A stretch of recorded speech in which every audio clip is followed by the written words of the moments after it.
আমি যাওয়ার সময় একটা অ্যাক্সিডেন্ট দেখছিলাম যে রাস্তার এই পাশে এইখানে প্রাইভেট কারটি মানে অ্যাক্সিডেন্ট হয়েছিল, কিন্তু এখন এটাকে টেনে উঠাইছে।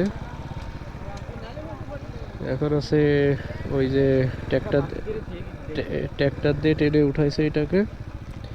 এই হচ্ছে সেই প্রাইভেট কারের অবস্থা। তো ড্রাইভারটার ক্ষতি হয় নাই, ড্রাইভারটা বেঁচে গেছে। তো এখানে অনেক মানুষ ভিড় করতেছে এটা দেখার জন্য। এই হচ্ছে সেই প্রাইভেট।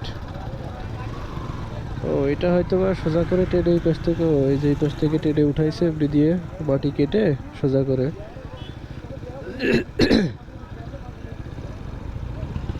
তো আমরা তখন দেখছিলাম যে প্রাইভেটের অনেক গতি ছিল, এই গতি থাকার কারণে এই দুর্ঘটনাটা ঘটছে। আসলে এরা তো খুব জোরে গাড়ি চালায়, প্রাইভেট বাইকেরও খুব স্পিড দিয়ে গাড়ি চালায়।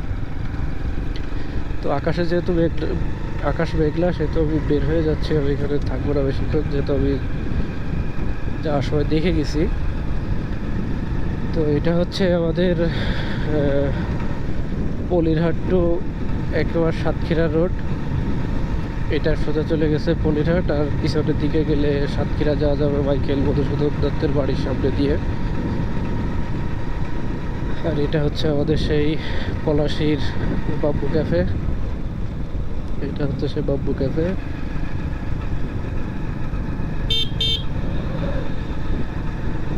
কত সুন্দর ফুল ফুটছে গাছে, সাদা ফুল।